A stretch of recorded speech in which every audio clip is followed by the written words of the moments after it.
Welcome back to the Pot of Greed. That's right, guys. So this week we actually are coming back from something pretty exciting that we did this past weekend. The Sonic Symphony. Yes, we went to the Sonic Symphony in New York alongside Alex as well. Got to see him. Also uploaded a video, just kind of him updating, where he's at with his Yu-Gi-Oh, Digimon, and other card game endeavors. So for those APS fans listening, just check it out on Amplifier, which I guess you already are. If you probably are. YouTube. But speaking of watching it on YouTube, one's in chat. One's up, y'all. One's up. Chat. Because it's a premiere, and that helps. And I'll apologize right now. I sound a little stuffy because I am stuffy. Yeah. But the pod's got a pod. Yeah, we didn't want to miss. We didn't want to be late this week. So. Pod is pod, y'all. Yeah, so one's in chat if you're watching the premiere. Certainly drop a like on YouTube. It helps us out. This week we have a review. Many people noticed that last week we did not mention a review because we actually did not have a new review. But now we have a couple of new reviews. So this one comes to us from Armageddon Night. Wow. It's a 5-star. I mean, that's the person's name. It's a 5-star review. It says, love you guys.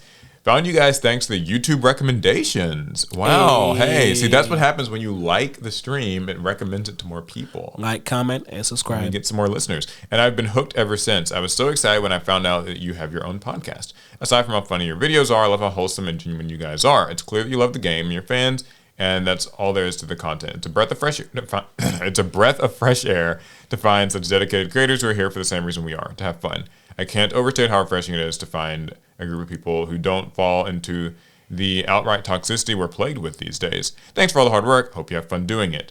P.S. I've always been curious. What are your favorite cards and why? Mine's Demise, Supreme King of Armageddon. His art, effect, and archetype just hit home for me. Well, first of all, thank you for the review. Appreciate it. 5-star reviews always help. Spreads the word of the pod to many, many, many more people. Spread the gospel. Yeah, the gospel of greed. I don't know that sounds what I was dark. trying to do there. That sounded kind of very dark, like ReZero dark. Favorite card, just favorite Yu-Gi-Oh card that just resonates with you. I feel like everyone already knows, but Ancient Gear Golem. Yeah. But its archetype means nothing to me. But that card itself is the epitome of cool. You don't like the antique gears? No. Wow. I can't stand their play style. But didn't you build an antique gear deck? Because of Ancient Gear Golem. You played against me like last week? Because of Ancient Gear Golem. Okay. He's the only card in the archetype that matters. I will actually say I think my favorite card kind of just jumps around every year or something. But I've had to give saying whatever's competitive. No, but if I had to give an all-time favorite. Snake Eye Ash. Oh, Jesus Christ. I have zero personality. Probably Jinzo. Specifically the the Android Psycho Shocker. The Android Psycho Shocker. Specifically the maniacal Kazuki Takahashi art of him, where he's like, it is a cool one, going crazy, and there's electricity everywhere. Yeah, that's my favorite one. But Demise Supreme King is also pretty darn cool. It's no Ancient Gear Golem, but it's a close second. Okay, even though its effect would just destroy Ancient Gear Golem. Watch your mouth. So it doesn't. Is he the one that also gives battle protection? So he probably couldn't even be destroyed in battle. Watch your mouth. Or something, so. Anywho, thank you for the review. We always appreciate these. No matter where you're listening, if you have the option to give us a review or a rating of any kind, we certainly appreciate it. We do. We really do. All right, we got to hop into some Yu-Gi-Oh news because this week... we've got a lot of new stuff. There is a few new things. So the biggest one probably being... Battles of Legend, Terminal Revenge. Yep. This is the set that got revealed by content creators pretty recently, and it's been getting some mixed appeal, like a mixed reception in terms of what's in it, the rarities, all of that. Do people not really want Genex and Ritual Beasts? Well, so as it happens, actually, it seems like the Genex and the Ritual Beast cards and all that are like business as usual. They're pretty much like the people who want them know that they want them. Nobody seems to be really complaining about the rarities of them. Reminder that this is Terminal Revenge. It comes out next week in OTS stores, and it's, I think, 5 cards per pack, and you get 1 secret, 4 ultras. So that's kind of the typical sounds distribution. Sounds normal. This year, though, they also have quarter centuries. So there are cards that come quarter century secret anniversary still going on. That's right. It's the summer of a year. A year and a half. Okay, cool. But Yeah, so the thing about this, though, is that because there's some QCRs in this set, that wouldn't be a big deal, right? Normally we're used to QCRs just kind of being like a higher rarity version of a cool thing from the set. But in this set, there are actually some cards that only come QCR, which we'll get to here in a moment. But first, I wanted to just kind of go through the set itself and talk about a couple of highlight cards that maybe would be of interest to players. I don't know if you've seen the set list. I haven't seen the whole set together. I've just seen bits and pieces. So there's a couple of new like Sky Striker cards, for instance, like Sky Striker or Cianos, Pillar of the Future. I don't know what any of those are. I'm assuming they're all from the Sky manga. Striker, Ace, Azalea, Temperance. These are basically these cards that kind of came from the manga and stuff, the Sky Striker manga, and they're finally just getting imported here. I don't know how much they changed the Sky Striker strategy. I know Ciano, I've heard people say like it's supposed to be a pretty good one. So there's stuff like that. There's Archfiend's Arrival is kind of a big deal because it's actually a Sarcophagus of Light card, the Summoned Skull for Sarcophagus of Light. Oh, okay, all right. I thought it was an Archfiend card. Now I'm excited. Yeah, I know you have the Sarcophagus of Light deck, so it's actually something you can add to your deck. Yugi definitely used that against the Pharaoh in the ceremonial duel. Maybe he didn't, but he did use Summoned Skull on his own in a duel against Bandit Keith when he is possessed. So it's actually a card that like Yugi uses in that situation. You're right. So I think that's kind of what they're trying to pull from whenever it comes to his cards. Because at first it was like ceremonial duel cards, but now that like we're also seeing like this, it kind of just feels like it's anything that Yugi played when he was the one dueling. A really big deal card is Phantom of Yugioh. Whoop! So that actually is a secret rare, so it's going to probably be pretty expensive. I've heard pre-orders are high. Better than being QCR. But this will help Yugioh in the competitive scene be a little bit more relevant. So, Ancient Gear Dragon is actually in this set. I feel some type of way. So tell me, what are your thoughts on this one? I know it certainly exists. It's a weird card. No one will ever say that this is what Ancient Gears needed. It feels like it's their version of Cyber Dragon, and it's worse in just about every possible way. It does give Ancient Gears a quick effect, negate. But since no other Ancient Gear cards do that, I think they were better off just getting a card that helps supplement their kind of beat down OTK strategy. Yeah, it's interesting. I was hoping they would give Ancient Gear. What is the small one? Statue. That's the one that seems like that really statue's meaningful. Moves the strategy forward. Dragon's just questionable. Yeah, a couple of interesting reprints like the Legendary Exodia Incarnate. Since, the Exodia stuff is like an Infinite Forbidden, so it kind of gives you another chance at that card. Even though they just reprinted the Yugi's Dex product that it was printed originally. Has it. Yeah, Konami does strange things like that. Well, now here's the thing, though. This gives you the opportunity to get the Legendary Exodia Incarnate in Secret Rare or even QCR. Ooh, max rarity. So, yeah, it could look a little shinier if you're into that. A few cards actually for not Goat, but really more so Edison format, like Substitoad, finally gets a reprint in here. That's a crazy good one. Substitoad's stupid expensive. Yeah, I know Substitoad was kind of a harder one to find. Obviously, all the Genex and Infernoid cards are in here. The Ice Barriers and the Ritual Beast cards. A few other notable reprints include Kurikara Div Incarnate. That's good.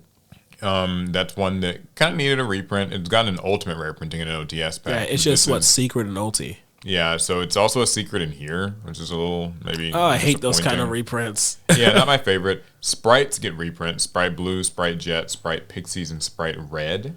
I guess we're finally saying it's okay to play sprites now. Apparently so. They actually hadn't gotten reprinted, I don't think, up until now because they missed the 10s from last year. So, a couple of cards from the branded storyline like Blazing Cartesia and Ice Jade Ran Izurine. Several weird fusion monsters that might have been. These might be imports like Barox and Skelgon. I don't even know what those are. These are like these old vanilla fusions, like Wow. Yeah, there's these old vanilla fusions. Like Skelgon takes the Snake Hair and Blackland Fire Dragon, or Barox takes Frenzied Panda and Ryukishin. I think those are also both LOB. So I think these might be like those super old vanilla fusions. You know how like they used to. That would have been so much fun in our LOB duel, right? Also, Singenjin. Oh, snap. Sengenjin is, That's the honorary Millennium Monster. yeah. Because it carries all the Millennium items. I think it's in Yeah. its flavor text. It is. It says that he, an unstoppable savage that carries Millennium items. So, Now, why does it carry all of them? We don't know. But it does. yeah, so pretty cool. Also, we get like reprints of Granguinol. I always forget how to say that. You barely got through that one. I'm struggling it's here. Granguinol. Yeah, Sprite Sprint. Aromatherapy Jasmine gets a reprint. Pretty nice. Has it been a while? I don't know if it's ever gotten a reprint. I think it's gotten run like once. Because like Aromatherapy Jasmine was link. the first Aromatherapy, right? Maybe. I don't All I know is remember it it having a came high from rarity. Dual Overload. Or Dual, like, one of those, like when Halky Fibrax came out, I think that was Dual Overload. Really? Was that it? Oh, think wow. so. It has been a while. Yeah, I might be wrong about that. Yeah, so Sprite Starter, Gigantic Sprite, Tri Brigade Mercurier, Springen's Kit, Branded Fusion Secret Rare is actually going to be a pretty cool one. Structure deck cards. A lot of structure deck cards, yeah. All those cards from the actual branded structure deck like Mirror Jade and Lubellion are all here. Which I think that's a good reprint. It's that deck is kind of out of print. You might still find some copies, but they're not everywhere. They're not. So now we get to the controversial part of this set. The controversial part being that there are a few cards that are actually not available as Ultra or Secret Rares and are exclusively only available as Quarter Century Secret Rares. Here we go. So it's Sky Striker Ace Ray and Sky Striker Ace Rose in alternate arts. So there's like different art versions of them that were not available before. And so they are both available as QCRs only, which means you have to pull those one in however many boxes a QCR is. Okay, show it to me one more time. I was going to reserve judgment until I saw what the alternate arts look like. Yeah, that's them. That's not impressive in the slightest. I mean, I think it's kind of one of these things where Konami, Sky Tracker is just one of their like favored archetypes. You know, it's just one of those archetypes that, you know, every now and again, every few years, Konami will kind of pick an archetype that they just really like to kind of push, or like a certain monster that they like to push. I don't find these alternate arts to be very interesting This either. could have just been their default art. These are not They're special looking. They're just there. but they're QCR, so if you are a Sky Striker fan and you want... I thought it was going to be something spicy, like Rose and Ray holding hands, but depending on which cards you have, the ones in the foreground and ones in the background. Yeah. It said it's just them. Yeah, they're just kind of chilling. And why? Show it to me one more time. Just I have a critique. Why is Ray so far to the left? Yeah, I mean, I think they're supposed to be they're trying to do this whole like kind of rule of thirds thing, and I don't know. Disagree, because then the rest of the card is just sword. Maybe it's like based off how the manga cover looks or something like. You know what? Stuff will happen. That makes sense. Now, the last card that's only available QCR and that really has people up in arms, because the thing with the Sky Striker stuff is like, if you don't like Sky Striker, then this decision doesn't matter to you. Just alternate art. That and their alternate art, so like you can always just get your own Ray, get your own Rose. Well, Dragon Master Magia, the card that's like, you know, Black Mission of Chaos riding on Blue Eyes Ultimate Dragon, only available QCR. And people are kind of pissed about this. I think, understandably. I heard about this. Mm-hmm. And I was really hoping that it was some content creator was going to rip open a secret rare copy and we're good. Yep. That does not seem to be the case. Yeah, according to the Konami database, it actually confirms it. Yeah, they so a not rare Konami L. Yeah, not rare Konami L. Quarter century secret rare Konami L. I'm sorry. I know that's okay. Anyway. Press 1 if it was a good joke, though. Press 2 if Paul, please stop. Yeah, Dragon Master Magia. So I have multiple thoughts on this printing thing, this decision. So this card is not like a meta-defining thing, right? Dragon Master Magia is an anime card, which comes with its own... Sorry, go ahead. I was saying, I don't think anyone's figured out any good reason to try and tech this into good, like meta decks. Yeah. So... it's not a case where it's like, okay, you have to have like these bonfires or something, you know, whatever to compete. So you have to pull this QCR Magia, right? You don't have to. Still, though, anime support cards, particularly Blue Eyes ones, particularly Dark Magician ones, particularly ones that combine those two into one card ones, kind of are like a big deal to people, and they want commodity. to have them. And I think, too, that this should have just been like it's a secret, and then also a quarter century secret. So you can pull it normally and be happy and shove it in your deck and be like, go on about your merry way. And then, like, if you're really lucky, you pull like a QCR one, and it can be worth a lot, and it's like fun, and you're happy. So is this the only card in the set that is just available as a QCR? The only two that I know of are the Sky Striker ones. They're also those are just alternate arts. But this is the only just original card. Yeah. So and I don't think Konami. Because like I want to be very clear here before I say this next part. I'm not defending Konami here. I think that they could have just printed it like normal and gone on about their day, right? And I think that's what they should have done. But I think that what they might be trying to do here is experiment with the idea of kind of bringing back the lottery card sort of thing in one of these side sets. Right. The 10,000 Dragon-esque, like just, this is the big deal card. And it's so interesting because typically with lottery cards, we can all just ignore them. Yeah, the thing is, that's the thing. This card in a, like, can go into a Blue Eyes or a Dark Magician deck. It's still not like amazing, the thing you'll summon all the time or whatever. But like, boy, you're gonna try. But you are gonna try if you're playing an anime deck. And the thing is, its effect is like applicable.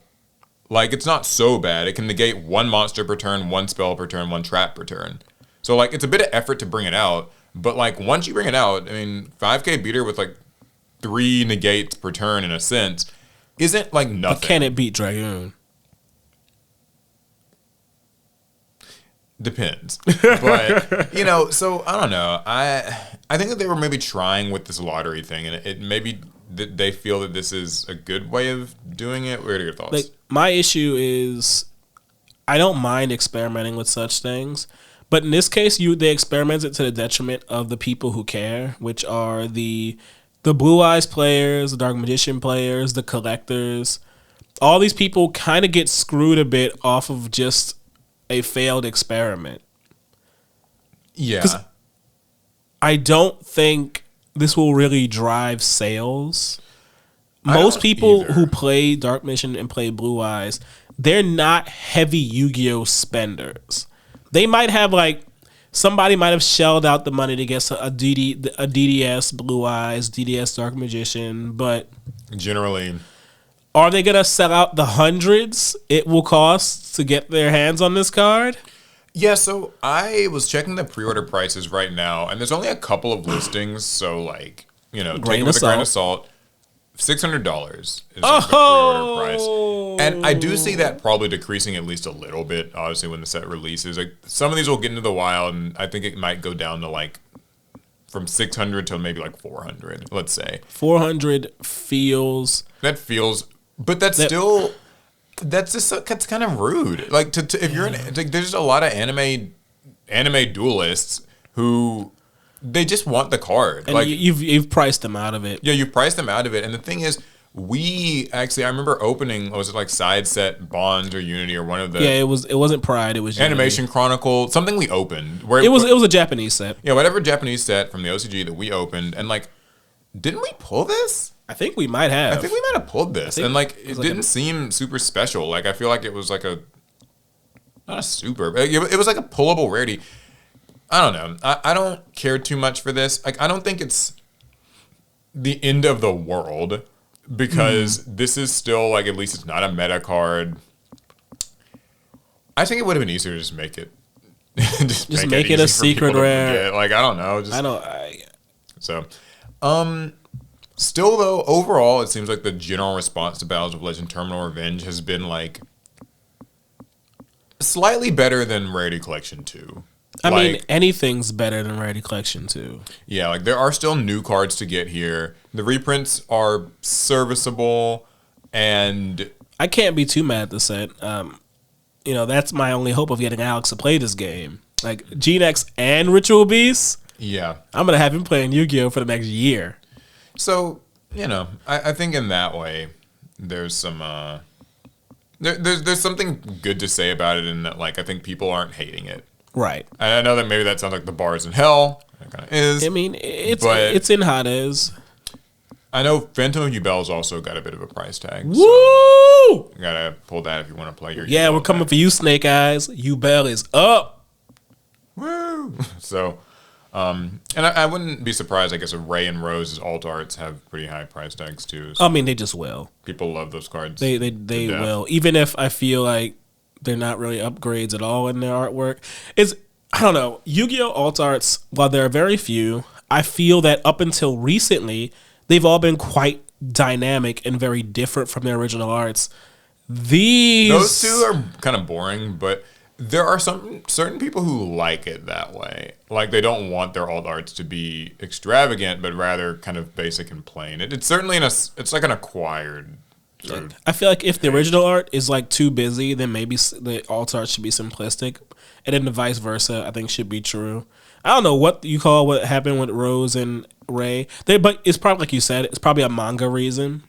that was my guess. And I'll let it slide because they are getting all this support because of the manga.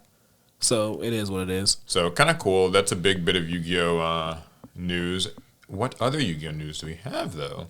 So I forgot to actually grab the link to it, but you might find it. We got new Six Samurai announcements. Yeah, I saw these. What were they called? Someone with a K, Six Samurai. Keisha. That Keisha. I wonder what that. Klesha. Kesha? Klesha. KLES. I wonder what that means. Legendary Klesha Six Samurai Shien and Legendary Klesha Six Samurai Inyi. This is the other reason I'm gonna have Alex playing Yu-Gi-Oh for next year. Yeah, these are new synchros, and there are also a couple of new just main deck monsters: Anarchist, Monk, and Instructor of the Six Samurai, and then finally a new quick play spell: Six Strike Double Assault.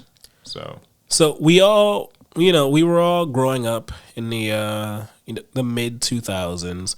We all know or knew that one Six Samurai player. yeah, they're definitely one of those decks. Like a lot of people really like Six Samurai. It was kind of one of the first one of the early simple. Not like super early, but fairly early, simple, like swarm / synergy decks. Like Right. when you had a Six Samurai out, some of the other ones could like summon themselves, or like if you had another Six Sam, they could destroy that instead of themselves. In Magic terms, it would be our first tribal strategy.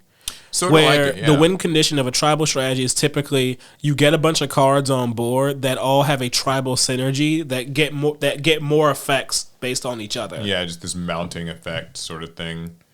There's also a new archetype that was shown that's, I think, in Rage of the Abyss. It's the Primordials. We've gotten a few I'm of those. so mad how long it took me to realize that they put "or" in the name of Primordial. When I first read them, I was just like, why'd they misspell Primordial? What's going on here?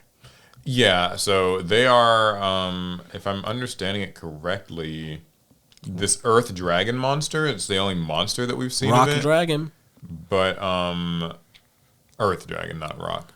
Oh, is it not? Oh, yeah. It can be a rock it's and an a earth dragon. and a dragon. You're thinking Pokemon where things can be like dual types. It's a rock dragon type.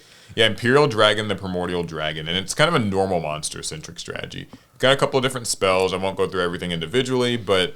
Give us the gist. Yeah, the gist is just that they use normal monsters. And so I don't know exactly what normal monster you're expected to use, because I don't think that they've gotten their own in-archetype vanilla yet. I haven't seen them. But it does let you say, like this monster says, like, when it's tribute summoned, you can banish all monsters your opponent controls with the same type and or attribute as any of the normal monsters in your graveyard. So, like... So interesting. Things like that, or like one's kind of a prohibition style effect. Like this continuous spell, you can declare a normal monster's name, special summon a normal monster with that name from your hand deck or graveyard. And, wait, I thought that was a prohibition. I read this wrong.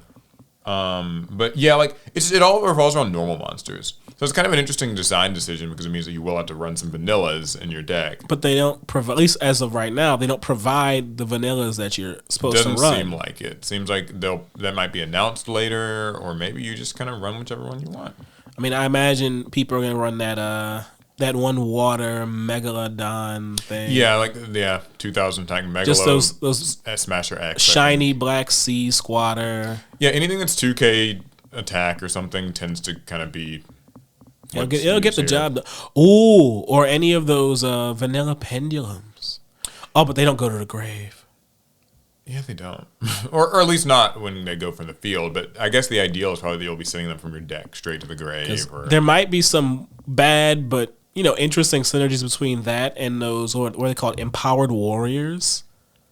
Because I think they had like some vanilla pendulum stuff going on. I don't know. You never know. Also, we got an announcement of OTS Pack 26. So this is actually before even OTS Pack 25. I was like, wait. Yeah, OTS Pack 25 is like just coming out like here in this week or so. It's the one that's got like Exodia and stuff as an ultimate rare. Which, by the way, people don't like the look of that one very much. It doesn't look good as an ulti. The artwork itself does not actually have. Here, I'll pull it up. Don't tell me there's no foiling on the artwork. Barely any. Well, that's weird. Let's see if I instead they foiled the text. So yeah, it's here's the picture. This is the ultimate rare Exodia, and it's still got like the border and everything like that. But the actual Exodia art has no foiling outside just the circle behind him. That's has so the ultimate. But I guess they want it still to fit with the other pieces, since they're not getting ulti foilings. See, I just thought they'd maybe make like his jewelry or something, kind of have the foil effect, even if he didn't. They could have. I wouldn't have killed him to do it, but they didn't. And it doesn't that's look great. We gotta live with it. It is kind of similar to this to the ultimate rare skill drain that we got like last year or so, and OTS 19, because that was like 2022 maybe. But yeah, the skill drain, I remember people did not care for it because it also didn't really give the art very much ulti treatment. It was like just mostly the background. Oh yeah. So, wait, wasn't skill drain already ulti? No, I think this was its first time getting ulti. Okay, never mind. It had other printings, but not ultimate rare. So, anyways, though, OTS Pack 26 just got announced, and we only know one card in it. It's not going to be coming out until October, but it's going to be an ultimate rare Lo, the Prayers of the Voiceless Voice.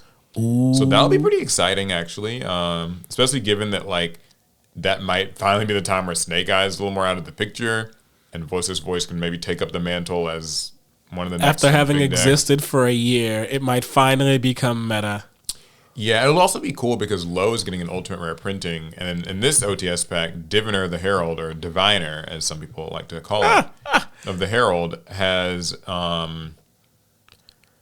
it's getting the ultimate printing. So like if you're playing like the Voiceless Voice deck and you really want to flex, you could have like ulti Diviners, ulti Lows. It wasn't until last pod that I realized that I start copying the way you say Diviner just because I think it sounds fun.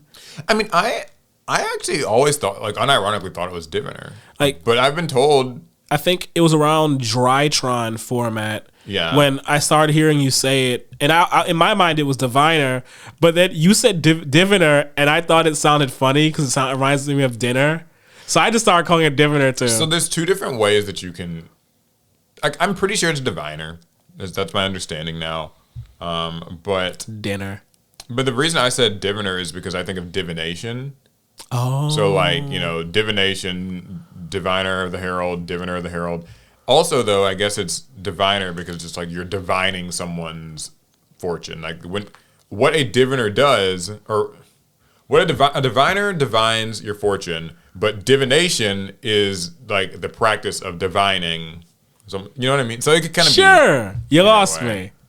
I just like that it sounded like dinner. Some listener maybe knows what I'm trying to say. Or they're like, oh, Paul, you're an idiot. Well, at any rate, I think that's all of the, like, Yu-Gi-Oh! Announcement news that I have seen. Those are all announcements that I heard about. But I do have a story. You have a story? Yeah, this one broke sometime last week. It wasn't long after the pod, I remember. Yeah, okay, let's hear it. Canadian Yu-Gi-Oh! Player furious as Japanese tournaments bans him because foreigners cause trouble. Okay, so let's hear this. This sounds like a fun one. So a Canadian Yu-Gi-Oh! Player says he was discriminated against after trying to attend a tournament in Japan. And then they do some BS, not talking about what I need to talk about. So this is a post by this guy, Squiddy. I'm going to read out his tweet. If you're planning to go to Japan to play Yu-Gi-Oh!, I'll tell you right now that isn't going to happen. They straight up told me I wasn't allowed to play locals because I don't speak Japanese. After I bought OCG cards so I could play and spent an hour to get there on the train.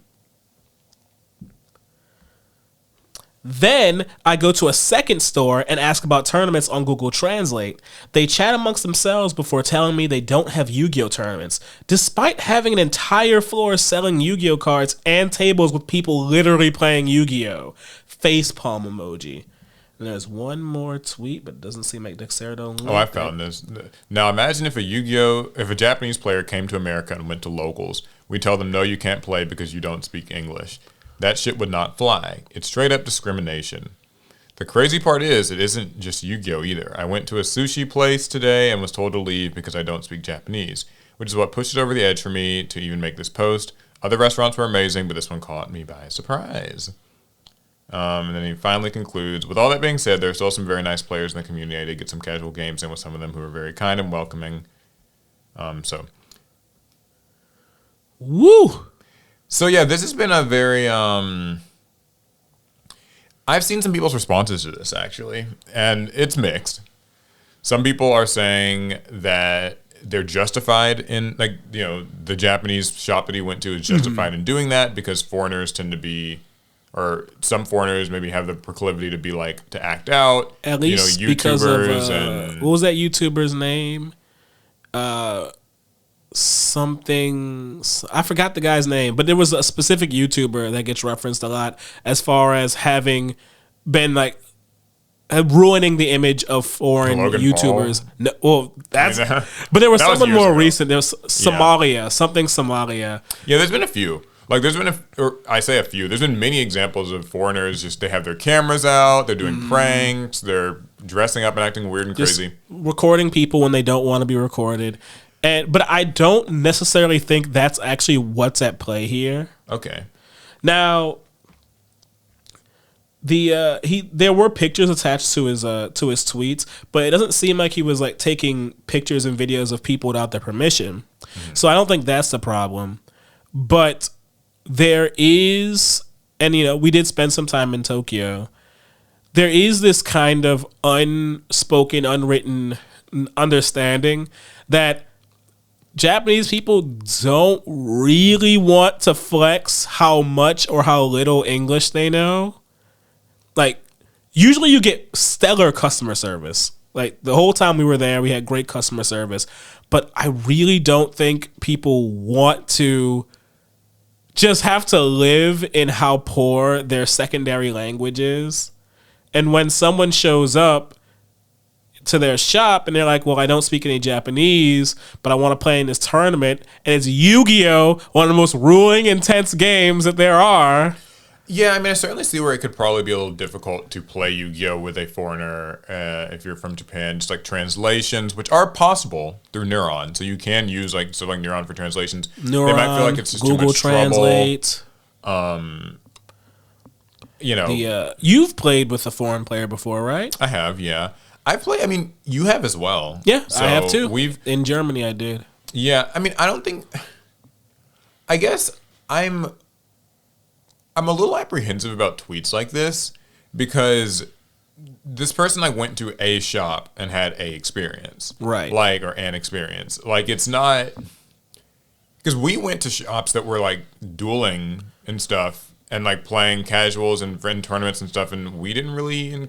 But we didn't like, try to play. But yeah, we didn't try to play in a tournament. So maybe we would have been rejected if that was the case. But I saw that, I mean, they even sold like English cards in a lot of those shops as well. Like they had TCG cards as well as, you know, not as many TCG cards, but they had like TCG singles in some shelves. I think. So like, I definitely think that it's not like just a completely open and shut thing. Like just no English in this shop at all. We're not selling any English cards. We don't want any English customers. Yeah, like, I don't think it's discrimination like that.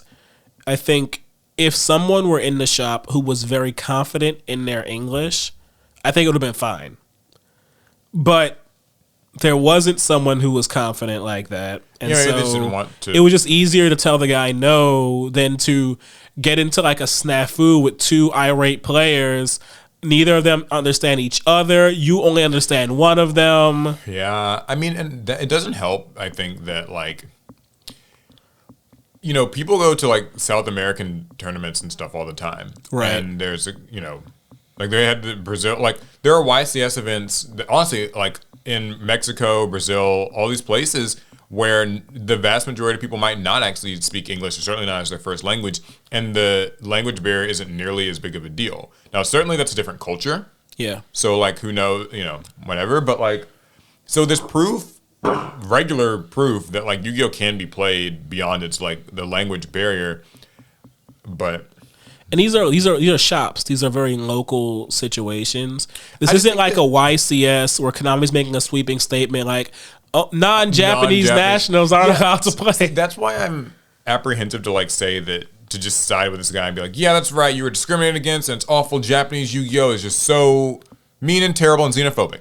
Because I really do think this could just be one card shop. It really could be. Like it could just be. I guess in his tweets it was 2. No, he says he went to 2, and I guess that's happened about that. But like, I mean, there's a chance that had we tried to play in some of those shops in Tokyo, they would have told us no. Yeah, but now that's just kind of like, yeah, like, I mean, maybe there was a chance they didn't. I don't know. Like, I don't know. It sucks. I feel bad that this had to happen. I just don't want to make like a sweeping statement about like, oh, Japanese the Japanese shops. Yu-Gi-Oh scene is just this and that, because like we just don't know, and we don't know. How much. Yeah, no, I see this picture that he uploaded where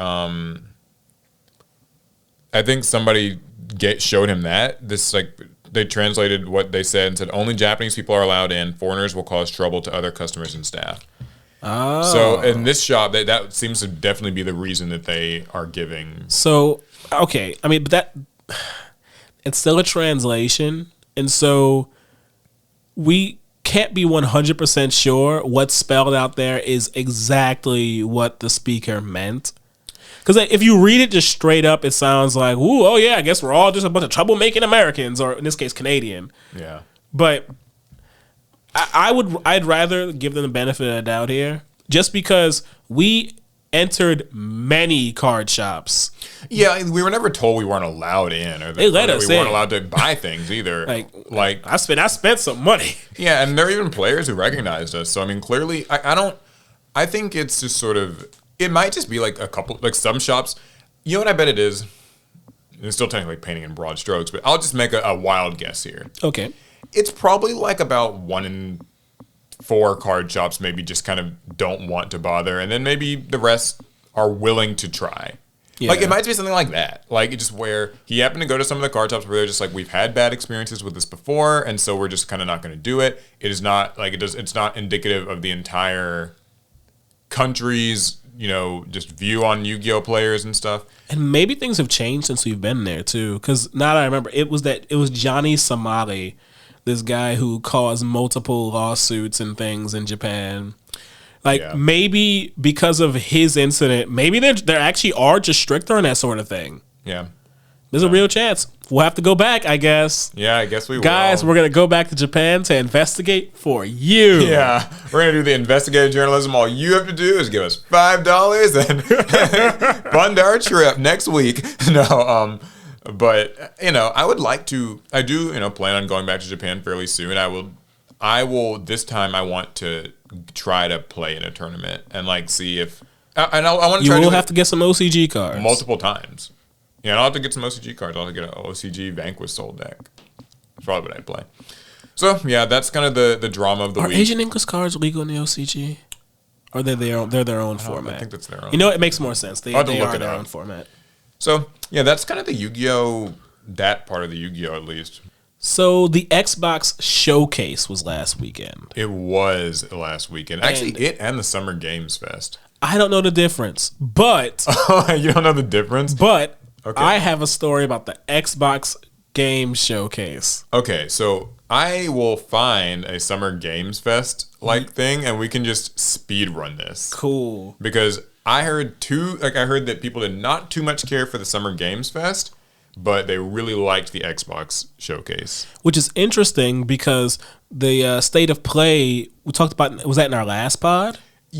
Yeah, or and like pod or the before pod before last. that. Yeah. Regardless, people were very lukewarm. Yeah, Sony's State of Play not well received. I remember that game Concord. People did not like it. People felt like in general there just wasn't a lot of great stuff. The only game that people seem to be excited about is Astrobot. So going into Xbox's Summer Games, This is a chance for them showcase. to win the console war. Yeah, the entire console war hinges on this one showcase. No, but apparently they really knocked it out of the park.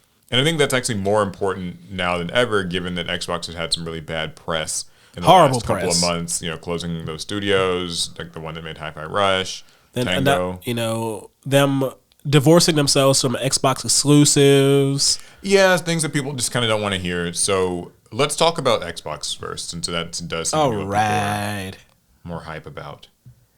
So this past weekend we had the Game Showcase 2024. There were a bunch of titles, and I'm just gonna go through the ones I recognize or at least think look interesting. Because I don't look, guys, I didn't really grow up with an Xbox, so some of these things mean nothing to me. Yeah, I'll chime in where I can. We can kind of speed run it. So the first thing I want to talk about is Age of Mythology. It's set in the same vein as the Age of Empires series, just turn-based strategy games where you build armies and stuff. It's cool to people who like that sort of thing. Me, Yeah. I didn't know you played like those sorts of yeah, games. Age of Empires. I played a lot of that on my my DS, and then I got some emulators to play Yeah. in the future. But Age of Mythology is a great series, so I'll be playing that when it comes out. One of the ones that I saw getting a lot of attention was a new Fable game. Fable kind of being the big RPG series that's on Xbox. I actually played the first Fable game, and and my sister played the Fable games, and she likes them a lot. Yeah, you wouldn't really know too much about Fable because I think that I know there was like a Fable 1, 2, and 3. There were 3 Fables. Yeah, or like 1, 2, and a spinoff. I don't remember. I only played like 1 and maybe a little of 2. But I am the thing such is, a Sony pony. apparently. But the thing is, like, Fable didn't even show up like last generation. I don't think that it was on Xbox One. If I'm wrong about that, like, This feels like it's my first time hearing about it in my entire life. But people are really excited. There's going to be a Fable. I don't know if it's like a reboot or whatever. It's just called Fable, as far as I'm concerned, as far as I'm seeing. It feels weird for them to be rebooting a series I've never heard of. But yeah, people are excited about this. Like, They should be. Boy, they should be, I think. Yeah. You know what they should also be excited about? Another Call of Duty. Are you talking about Black Ops 6? Yeah, Black Ops 6. Apparently, it had like really its own event. Like, is what I Did really it? heard. Oh. Yeah. Well, Black Ops 6. Black Ops 6, guys. In case Black Ops 5, 4, 3, 2, 1 were up your alley, then 6 is going to be right there. I heard there was like a minor bit of controversy in this with this game. Like, people were saying that your cosmetics, if you had cosmetics in the past, Oh, yeah. Call of I can Duty talk about this. games, like they wouldn't transfer over. So So- what's the story with that? Because of the Gundam collaboration with Call of Duty, I now have experience with the franchise. Okay. So they did their 3 Gundam packs. I bought all 3. I had to do it. And How have you been those liking that? Is it fun? is Call of Duty fun or is the Gundam stuff fun? Different questions. Both. Which one's what's fun? What isn't? So all the Gundam stuff is really cool and fun. It's the way they integrated the mobile suits into the character designs is about as good as it could get. Yeah. As far as Call of Duty, Call of Duty's base gameplay is fun. Yeah. Call of Duty players are degenerate. Oh, people in chat aren't great. And I'll leave it at that as far as criticizing the player base. Okay. But Call of Duty is a fine game. Maybe has it been the same game for the last however many titles? Yes. Okay. But when I bought the Gundam cosmetics, they're specifically labeled. They say for Warzone, that's the Battle Royale Call of Duty, and Modern Warfare 3. Making it fairly clear that these will not be available in any other Call of Duty games. So if you purchase those cosmetics, you can only use them in those 2 games. Oh, so even if I spent like hundreds on my cool skins, custom weapon, Go back to looks and Modern stuff. Warfare. Okay. Yeah, I just heard that was like a minor thing people were kind of happy about. I get it to some extent because Call of Duty, while being a pay-for game, screams that it's a freemium game with all of its microtransactions and battle passes. Yeah. And because of games like Fortnite, you would just believe, well, anything I purchase in this game, I should be able to use forever. Yeah, given that it feels like such a game service. But they're like, no, it's not forever. Like, but you can always go back to Modern Warfare 3, except we all know how the Call of Duty audience moves. They pretty much play the new thing. Like, what? 80% of the population just moves on to the very next game as soon as humanly possible, with only a few stragglers who really get into like the minutia of the differences between titles that actually stick with certain titles. Yeah, I think I mean, as for me, it just kind of reminds me a little bit more about how like these days you don't own anything you get. So it feels kind of like, oh man, you have to like leave these skins and stuff behind, but it's like, yeah, you do. You never owned like any of them. I will one bright side though. One bright side. Call of Duty Warzone is seemingly forever. So any cosmetic. Which one is Warzone? That's the battle royale. Okay. And so far, from what I've seen, every cosmetic you can buy in the game is available in Warzone and Modern Warfare 3. So even if we go to Black Ops 6, Warzone's not just going to end. So all your cosmetics can still be used in that game. Okay. Well, I think. Yeah, there is another game that kind of caught my attention was Dragon Age The Veilguard. So I don't know how much Dragon Age you've played, if any at all. I played it on my phone. There was a mobile game. That must have been a spinoff. I remember I tried to play like one Dragon Age game once. It didn't really like resonate too much with me, but apparently fans are pretty divided about they feel that the direction of the game, particularly the new art style and tone, is not to their taste. I remember seeing the trailer and it has kind of more of a like almost hero shooter feeling look to it. And that's that's a pretty big departure from like how Dragon Age games typically look. So that's sort of something that I'd heard. But it looks more cartoony to me. Yeah, more cartoony, more kind of like hero shooter-ish. Like, it's sad that like I'm calling it hero shooter-ish, and we all know what that look is without... It's like semi-cell shaded, kind of just the proportions and animation style are kind of... There's just a look and feel. That just means that they want the characters to stand out. I don't think that's really indicative of hero shooters. More so that the characters are supposed to stand out from the backgrounds. They're not supposed to blend in. They're the star of the show. So to some degree, I think that style is immersion breaking. Mm-hmm. Because Dragon Age is not a hero shooter, right? It's a rich RPG. Your characters are not bigger than the world. So by switching to this cartoony hero shooter-esque style, it's dissonant to what Dragon Age is. Yeah, I also heard that this game used to be called like Dragon Age Dreadwolf, and they changed it to Veilguard. I did hear that. I don't know. I'm so confused. Some people are really upset about that. I really have no clue why. I don't know. I don't have like a stake in things like that. I heard controversy over the fact that you can choose your pronouns in this game. Typical thing for the internet to be upset over. I love that we're mad about that. Yeah, which it's kind of like you can be like, he, him, she, her, or they, them. And you can also like mix and match male and female voices with like, different body types and stuff. So it kind of just modernizes gender selection. I just wish we'd stop pretending like that actually makes games worse. It's just a feature. It's so interesting. It's just a feature. Yeah, like it's only that. Like it's kind of one of those things where it's like if you, let's say you hate all this pronoun nonsense, then just be a he, him, and call it a day. Like you can ignore it or whatever. But like I think it's good that they're adding that in. So yeah, I just heard there was controversy. I don't really like. It's one of those things where like people are. It's like there is controversy, but I can't actually tell what the controversy is really about. Somebody's mad somewhere. It's different. That's what the controversy is about. Yeah, we saw gameplay for Assassin's Creed Shadows. Okay. Which I thought was strange because it was announced at the State of Play event. No, it wasn't. It wasn't? Yeah. You're right. It was a standalone trailer. It just came out around the same time. Yeah. All the games have just been kind of getting announced in this last month. That's true. In some form or fashion. We did see the Assassin's Creed gameplay. Anything to say about it? Are you buying looks pretty good. What? Are you going to be buying this game? So I haven't bought an Assassin's Creed game since Black Flag. So it's unlikely. However, I am thinking about it. And that's the most interest an Assassin's Creed game has gotten out of me in a long time. Yeah, okay. So another game that sort of stood out to me was I saw people talking about this game, Expedition 33.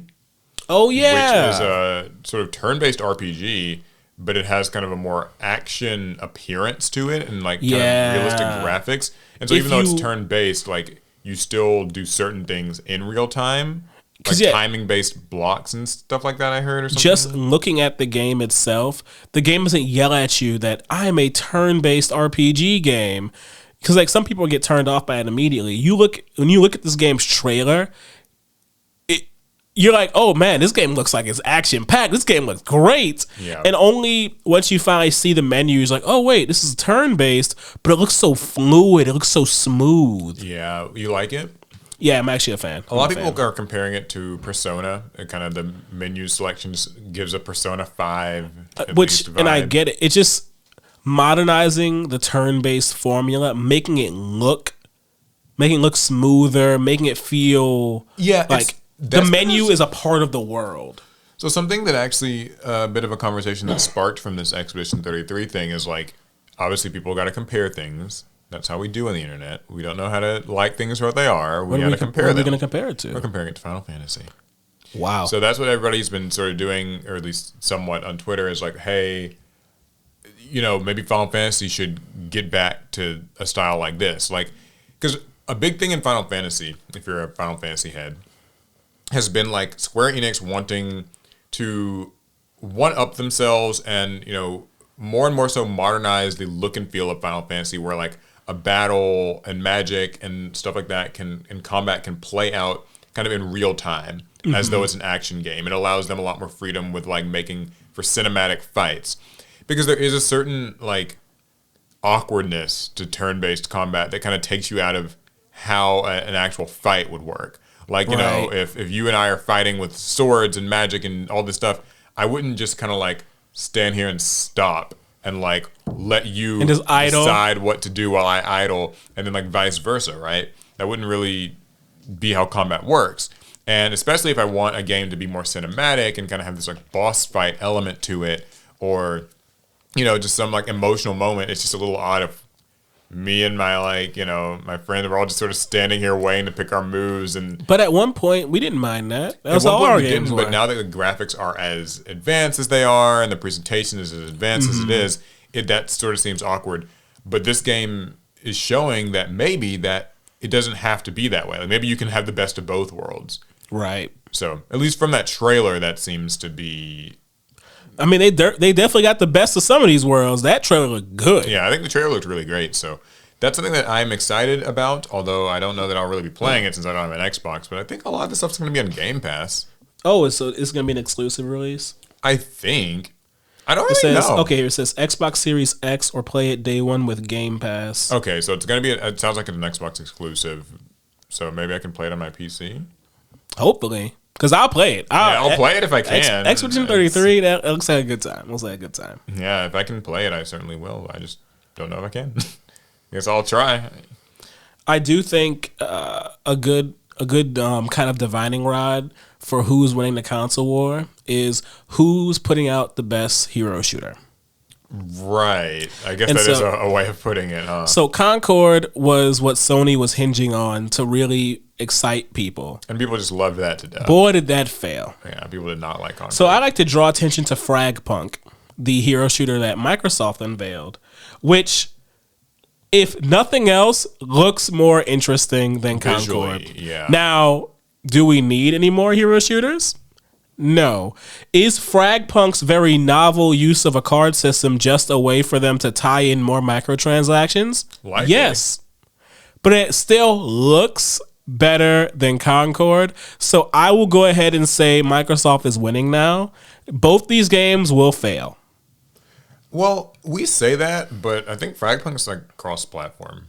And it just happened to be at the Xbox showcase. It's cross-platform? I see it on Steam. Oh, it might make it. It might also be on PS5. I don't really know. Oh, I'm sorry, Sony. But it is another 5v5 hero shooter. So I mean, I think this, at least Fragpunk will have a better time competing with Marvel Rivals than Concord will.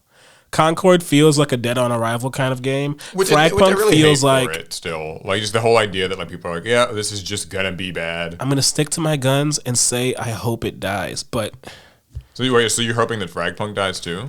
So Concord and Fragpunk to some extent, though at least Fragpunk tells me like there's some artistic flair to Fragpunk. So I might shed one single manly tear for Fragpunk. Okay, there are no tears Xbox for Concord. Exclusive and PC, but not PS5. So I won't shed any tears for Concord. Okay, well, interesting. I mean, it's another hero shooter. I don't have much more to say on it than that. I don't play that genre too much myself. But the nail in the coffin in the hero shooter battle is this. What is the nail in the coffin? Mecha Break. Wait, it's another hero shooter? Well, I mean, in a sense, it's a mecha shooter, which were hero shooters before hero shooters were hero shooters. All right, okay. So it sounds like you like this one. Yeah, it's kind of hard not to like Mecha Break. If you're a fan of mecha, if you're a fan of robots in general, Mecha Break is giving you the fast, pulse-pounding PvP action that you've been craving. Armored Core gave us a taste of that Gundam Extreme Versus style of gameplay, but they locked it behind having to finish X amount of missions and... It couldn't take off its own standalone thing. It didn't seem like Armored Core really wanted it to be more than what it was. Well, Mecha Break says that's all we want to be, is multiplayer PvP action. And I have to say, it looks good. Okay. It looks smooth. It has mecha designs that feel, on one hand, very Armored Core-ish, which is not a bad thing. But then they have very Gundam-looking mecha designs too, which is a good thing. I can't help but feel like there might be some small like IP infringement at play here. I mean, I feel like at this point all the mecha stuff comes together for me. I don't know who's going to be able to prove that. Yeah, exactly. Like I think it all just kind of looks about the same. But it's got a 6v6 mode, a 3v3 mode, a 60-player PvEVP mode. So maybe I'm assuming there were environment, like some like boss type character that players compete to take down, something along those lines. That's cool, actually. I mean, that makes it sound like it's almost like an MMO. Like, maybe I will definitely try Mecha Break. This one, if this game fails or it turns out to just be a disappointment, I will shed many tears. Yeah, Alec will be one of those people who's there to give it a try. He'll be one of the 12 players. You mean 1,200? Probably only 1,200. 12,000. Any other games stick out to you here? Or is that? I mean, I guess we were supposed to mention Metal Gear Solid because Konami or whatever. Oh yeah, we love Konami so much. Yeah. We gotta mention these games. Yeah, that happened. Some horror game. Well, I want to tell you about the most exciting game of the Xbox Game Showcase 2024. What's that? Microsoft Flight Simulator 2024. So you're joking, but the Flight Simulator series is one of the most like time-honored series in simulators. Like, here's the thing, I'm aware actually. Oh, okay. Apparently, Microsoft Flight Simulator is a very big deal. Like, like an actual like big deal. Like for like a B2B type, like businesses and pilots, like. It is actually used in that industry. You'd be hard pressed to find a pilot who flies commercially or recreationally who hasn't used this simulator. Do you want to know what's also used a lot for? Is like benchmarking PCs. Microsoft Flight Simulator actually is like can be very graphically intensive. Mm-hmm. Like I haven't played it myself. But whenever I see people do like PC benchmarks, they'll always be like, okay, like we're going to Microsoft Flight Simulator. And I was always like, okay, what the hell? Like, why? And then I realized apparently like rendering, because like it renders the landscapes and like clouds and just physics and stuff. And apparently it's just, there's a lot of calculations and stuff going on there. And like if you have a, super juiced up gaming PC, you can like run it at extremely high detail resolutions and ray tracing and all this stuff. So I actually thought that was kind of a huge deal that they're updating it. Like this is the 2024 one. So. Yeah, as long as it's not buggy, this will be a huge step in that industry. Which I imagine it's not like super buggy since, Because the thing about like the aviation industry, they are all about reliability. if it comes out buggy in the slightest, they will not update. They will not upgrade. They will stick to what they have. Yeah, so if that's the case, then we can move on to the Summer Game Fest. Summer Games. I don't know anything about this. I don't know a lot about it either, but I will say that people were not super hot on it. They did not seem to really enjoy it. I know all the good games are at Microsoft. Sounds like it, really. I mean, I know Jeff Keighley kind of had. See, whenever you say that name, one, I don't know who that is, but two, it reminds me of Peely from Fortnite. Jeff Peely. Jeff Peely. If you don't know, Peely is a giant banana character. He's a banana. Yeah. That's not who Jeff Keighley is. Okay. Jeff Keighley, he's just like big Mr. Man in the gaming industry. He puts on the Game Awards show. He's the Game Awards guy. Yeah. I was disappointed in him. Yeah, he's always got a kind of mixed reception around him where like people sort of like him and look to him for, like, hey, he's going to like make this cool new gaming event and there's going to be cool announcements, but then also like sometimes he's a bit tone deaf. Like, the Game Awards last year, the whole, like, hurry it up thing or whatever on the sign. Like, please wrap it up. More trailers and awards. Yeah, more celebrities than developers. That whole thing. Well, anyway, the Summer Games Fest is kind of the mini E3 replacement since we don't really have E3 anymore. This is the next best thing. Okay.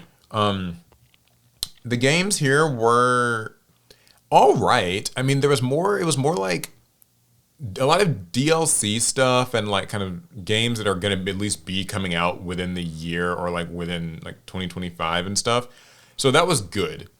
Let's go over some highlights. There's Lego Horizon Adventures. That's hilarious. Yeah, so like it's like a sort of Lego version of a Horizon Zero games. Series. That's cool. It's cool if you're like into these Lego games. It'll be in Fortnite soon enough. Allows co-op and all that stuff. Quidditch Champions, that's the Harry Potter Quidditch competitive like online game. Does it look good? It looks pretty good to me, although I don't care too much for the art style, if I'm being honest. So I thought, let me see if I can get this trailer playing. Because I haven't seen it. I remember I was invited to the beta. To the beta testing of it, or was that alpha testing? Regardless. Probably alpha. It was a test for the game, and I missed my window. Just completely missed it. So I never got to see what it was like. Yeah, this is releasing on September 3rd. And here, I'll just, here's the trailer. And so it's cool. I thought it was going to use an art style that was just the same as Hogwarts Legacy, but this is a little bit more... It's more cartoony. More cartoony. It does actually show characters from Harry Potter, it looks like Harry, Ron, that's why it can't be Hogwarts Legacy. Yeah, I guess so. And... I'll just kind of... Is there any gameplay? The thing is just like a cinematic trailer. Because that was the one thing I never understood about the idea behind this game is, well, how do you make a video game version of Quidditch? It's a very strange game. Yeah, I'm not entirely sure. There's like 3 different balls. Yeah, I don't know how this is going to work, but the trailer's exciting. It says magic is in the air. And so it's going to be coming out in September. I will certainly be giving it a crack as a Harry Potter fan. And I'll give them a crack with the stick that some of them used. Hit them with the stick. No More Room in Hell. Early access arrives this Halloween. So it's a first-person shooter zombie game. I'm good on that. Don't know if you're into those. Apparently not. Star Wars Outlaws teaser trailer reveals more gameplay. You might have heard about this. Star Wars Outlaws. A game that I want to like, but I am worried. Yeah. It's a sci-fi. I mean, of course, it's a sci-fi game. Is this like an RPG or an adventure? Okay. It's an RPG. You Open play world. An outlaw, and you have a story. And I'm just wondering, where's the when's the shoe gonna drop? What's the problem with it? Is there a season pass? Are there ads in the game? What is it? Just tell me. Just get it over with. Rip the Band-Aid off. Well, you're gonna get to play the early. Is it an alpha? They're doing? I don't know. It comes out on August 30th, so that's when it's expected to launch. Sid Meier's Civilization 7. Civ 7. Yeah, cool. Civilization 7. Now, I've never played the Civ series, but they always look cool in trailers. Now, probably the biggest news for a lot of people in our sector is Dragon Ball Sparking Zero got October 11th release date. I know that's something that a lot of people are super duper hyped for. We're going back to the Tenkaichi. So technically, this just showed more gameplay and a release date. So it's kind of one of those weird things where like it's not like an announcement of a new game. It's a game we all kind of knew existed, but because we're getting a little more info about it, that makes it newsworthy. Yeah, it's kind of newsworthy. Batman Arkham Shadow trailer introduces players to VR Gotham City. Oh yeah, the VR Arkham game. This is a MetaQuest 3 exclusive Batman game, so you get a MetaQuest. I do, and I have a MetaQuest 3, in fact. Yeah. Street Fighter 6 getting a Fatal Fury crossover. That's fire. That's something that I know a lot of people are pretty hyped about. We're getting Terry and Mai. But that season, we're also getting Elena from Street Fighter 3 and M. Bison. Yeah, I saw a promotional image of M. Bison. He's seen better days. Yeah, it looks like he's down in his luck. He went through it. And that's kind of the highlights for it. I think, let's see, there's Mecha Break. Was that Mecha Break was there too? Yeah. So Mecha Break appeared in both. At first on the Summer Game Fest, and I guess also then got shown later. They say we're trying to be successful. Yeah. Now here's an interesting thing though. The presentation revealed that Takayuki Yanase, who worked on Metal Gear, Gundam, and Armored Core, and Junya Ishigaki, who worked on Xenogears and Gundam, provided their talents to help design some of the game's mechs. So that might be why you saw those makes a lot of sense, because I was like, woo, these designs feel a little IP infringing. So yeah, but August if that's beta the case, test, it's probably fine. Ready for that. You get your August beta test. I'll be there. Valorant's coming to consoles. Skate gameplay reveals that console playtests are on the way. They're making a new Skate game. Yeah. There's going to be an Among Us animated series, if you're into that. Dune Awakening. There's a trailer for that. That's the prequel, right? Yeah, it's an I'm MMO. not interested. It's an MMO. That was kind of odd to me. I didn't know that like people made new MMOs these days. It's risky, but if you set it on Arrakis, I could see how you could do it. I just don't know how you could do it. Like, how do you monetize it? Where do you think the player base is going to come from? There's a lot of little issues with making MMOs nowadays. Yeah, so that's kind of the big highlights of the Summer Games Fest. There are obviously plenty of other games that we didn't talk about, but they're just things that I don't think that either of us know anything about. Probably not. So overall, now that we've seen all three of these major kind of game announcement things, I think we need another Nintendo. The Nintendo Direct is supposed to be happening this month. And actually, it got leaked that's going to be happening on Monday. Oh, okay. The 18th. So, I will reserve my full rankings of all of these summer kind of announcement presentations until we've seen Nintendo's. But if I had to say so far, it seems like Xbox really has nailed it with these announcements. Yeah, that was a more hype list of announcements and games than we got with the State of Play. I'll say one thing. I like that in general, it seems like these gaming presentations are starting to listen to people and show more gameplay. Mm-hmm. Across all three of them, I feel like I saw more gameplay this year in these showcases than I've seen in years past, where it used to just be 2-3 minute long CG trailer and then just title card. And coming in 3 years from the date that you're watching this. Yep. And so now we're actually getting more games where it's hey, this is actually coming out this year. Now sure, that means that more of it's DLC or things that we kind of already had announcements of, and they're now just getting some gameplay and a release date. But to me, that's more actionable information to go on if you're a gamer, right, than a vague thing. And it's okay, in 2026, this will perhaps be out. Perhaps. I mean, let's look at Kingdom Hearts 4. Yeah. Will we ever see it? I mean, who knows? I mean, I'm assuming I'll see it before my grandkids die. I mean, that's tall order. Square Enix will keep you waiting a little longer than that if you let them. So, yeah, I think that's pretty much it for the gaming news, I would say. I do have one more gaming story. Do you? Yes. Let's hear it.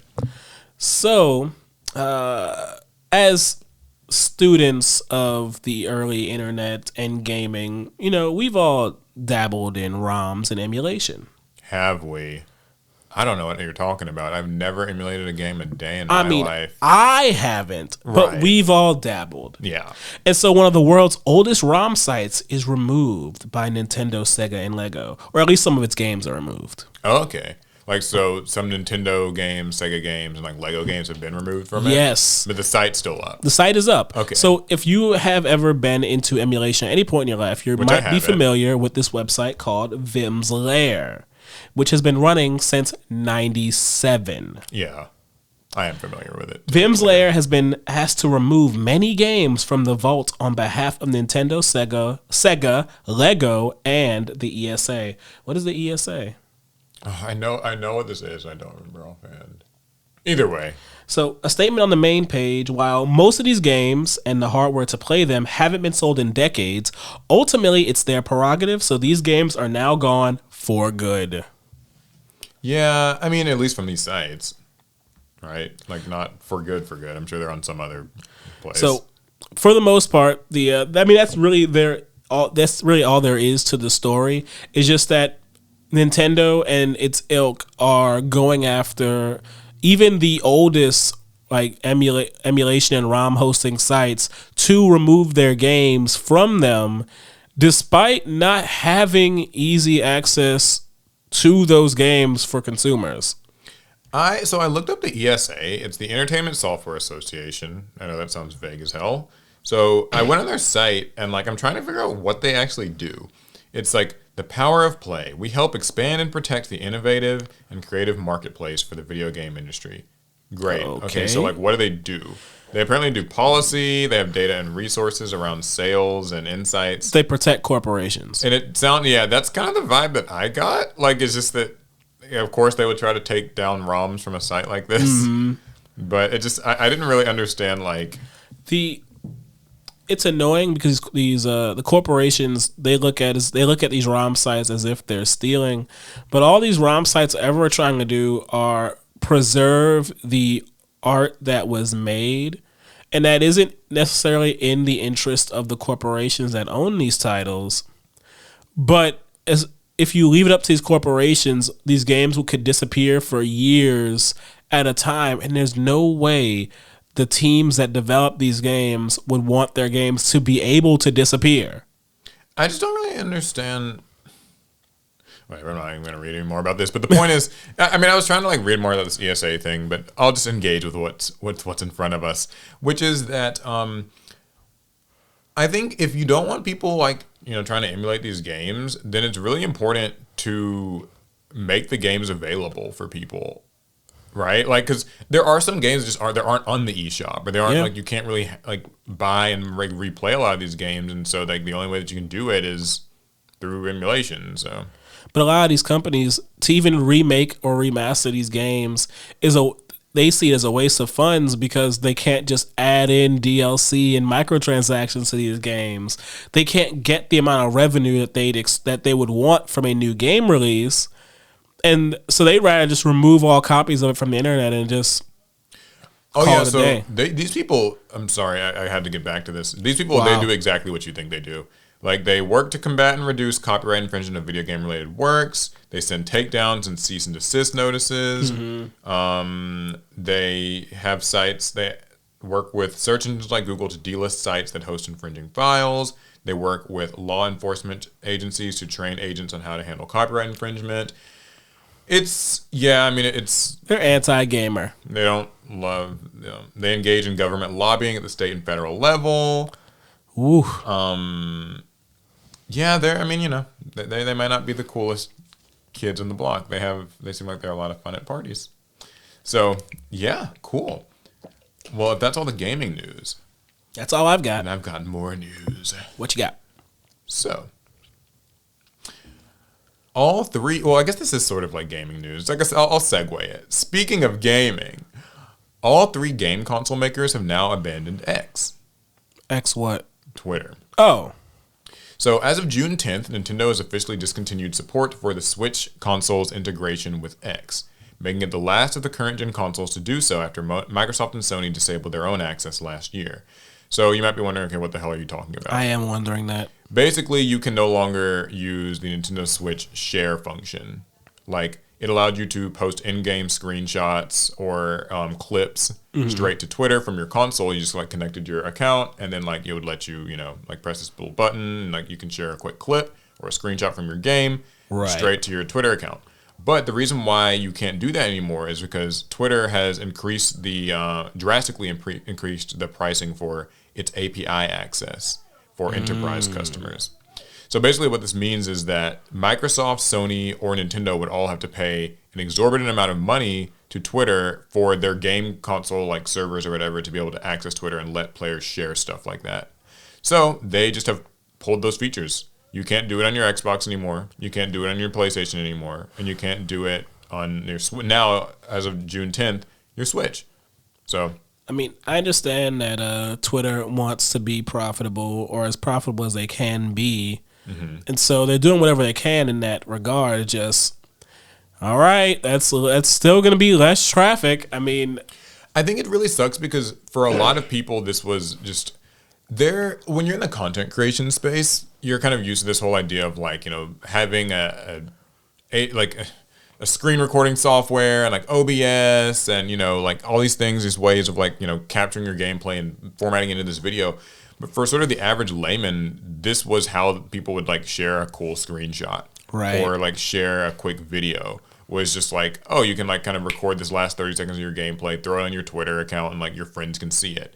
And I think this is also a sort of word of mouth marketing thing. Like it felt very organic because unlike you, the big company, having to like put some ad on Twitter or another social media site, this was just people sharing their own experience that they had in your game.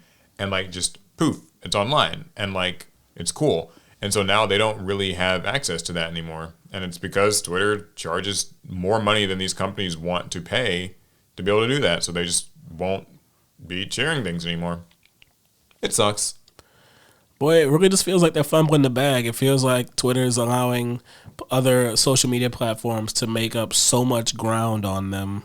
Yeah, I mean, I know like Twitter's whole thing is that they're really in this race to try to be profitable and like try to make money. And so I guess making access to their API much more expensive is like one of the ways they feel they can make a lot more money. But if I'm being completely honest, this just seems like this is like one less type of tweet that's going to be coming into the site. Yeah. Is the person kind of posting cool screenshots, cool videos. That's not really going to happen anymore. Speaking of Twitter as well, another related story is that they're now hiding likes. So, like, people won't be able to see what I like on Twitter anymore? They will not. Like, not at all. Like, so, but if they hit the like tab, will that's it still be gone? There will not be a like tab. And that took effect actually today because I got a notification for it on my Twitter account. And Twitter allows pornography now. They do. They are now allowing porn. That's crazy. Yeah. So I mean, but it doesn't mean anything to me. It doesn't mean anything to me. Right. Like, yeah. And we discussed the whole of them allowing like, pornographic adult content last week. So now they're getting rid of the likes tab, which I can't imagine is those two things don't have to be related. Like, yeah. So what are we going to be talking about next week? They're going to completely just remove like what else? I guess now we can go ahead and like hide what people are following. Yeah. So now you don't know what pages because people don't need to know exactly like what I'm paying attention to, what I want to look at, what I'm liking, what I'm bookmarking, what I'm saving. Yeah. Who I'm DMing. It used to be that bookmarking was like the private like. So like if you wanted to like save it for later.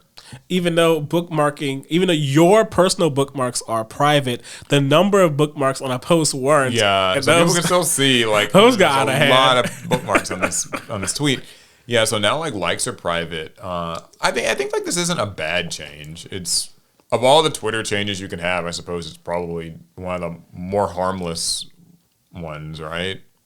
I don't think that there's like a bad thing about hiding the likes. I mean, it used to be because likes were still a type of post that you'd see where it was like, oh, so and so liked this post. That's a type of post that you would see and maybe interact with or engage with on the platform. That's gone now. So I guess my understanding too is that they probably are, is they're trying to reduce the shame of liking maybe a less than reputable tweet, but they claim whenever you see a little notification on your account, it's like feel free to like posts because it will influence your For You page.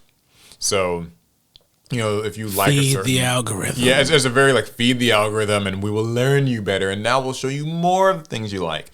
So, cool. I mean, you won't be able to like any more Nintendo Switch shared screenshots, but you will certainly be able to like porn. So, yeah, that is something you'll be able to do. That's for sure.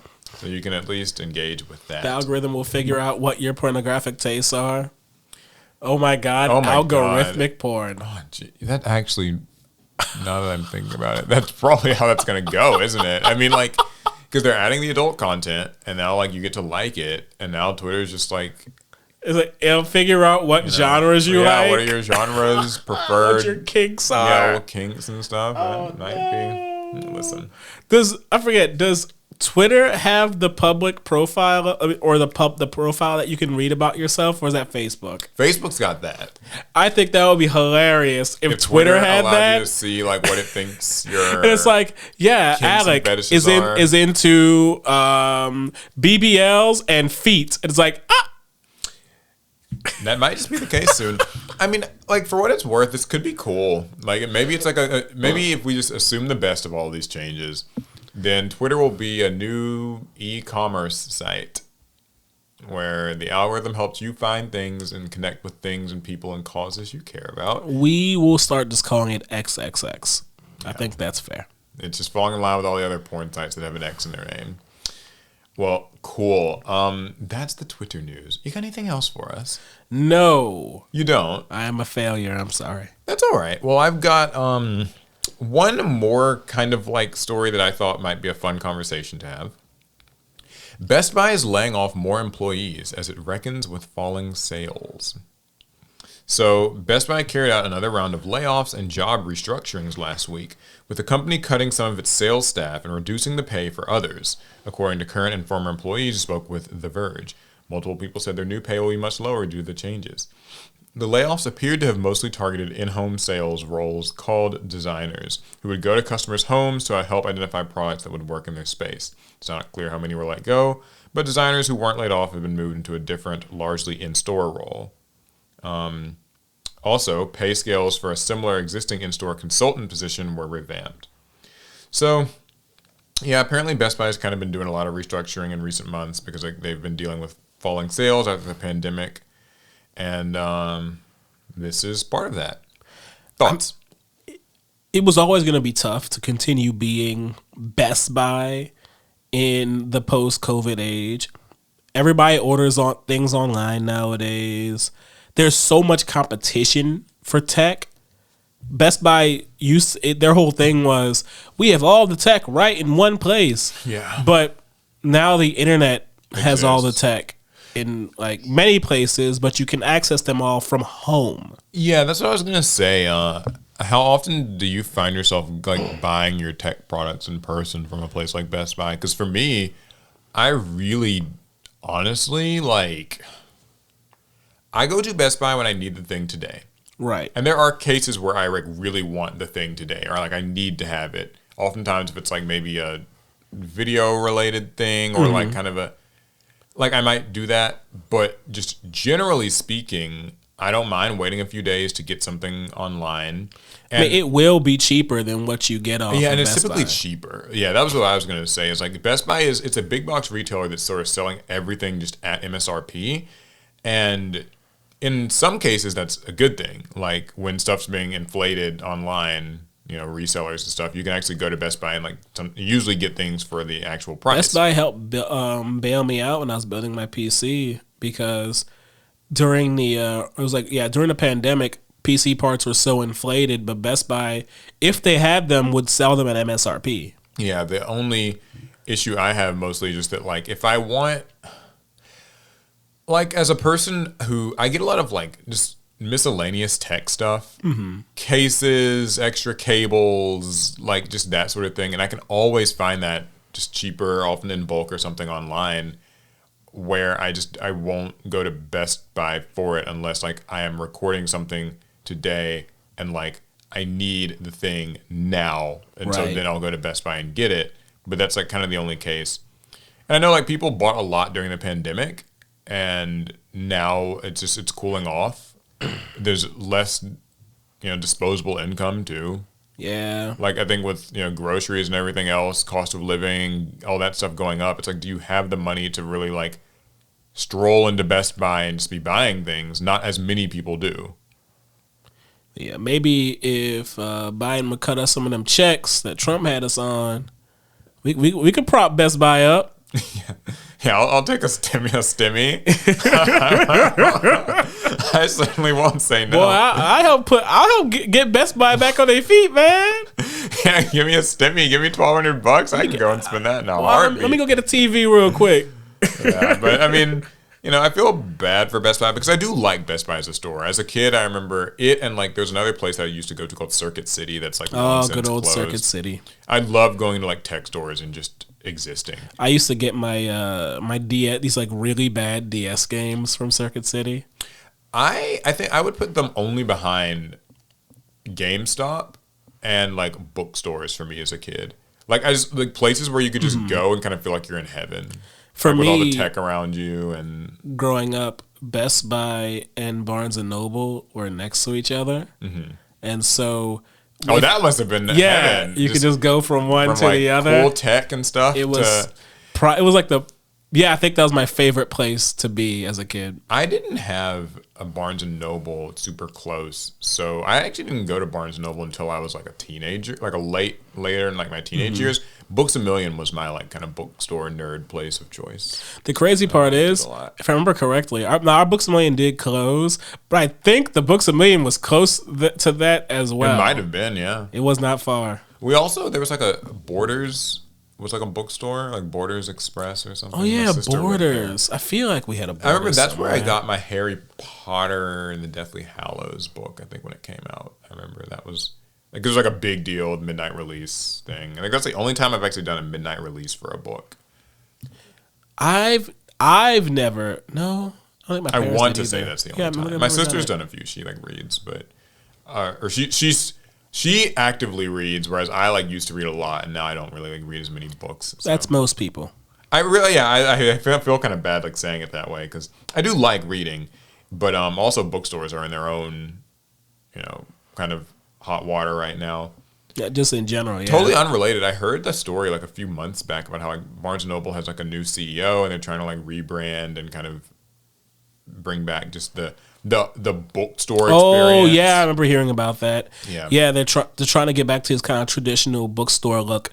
They don't want to be so commercial, so sterilized. Yeah, they want it to feel more cozy. They want it to feel like a bookstore. You can crack open one of these books, take a load off. Don't just walk in and walk out.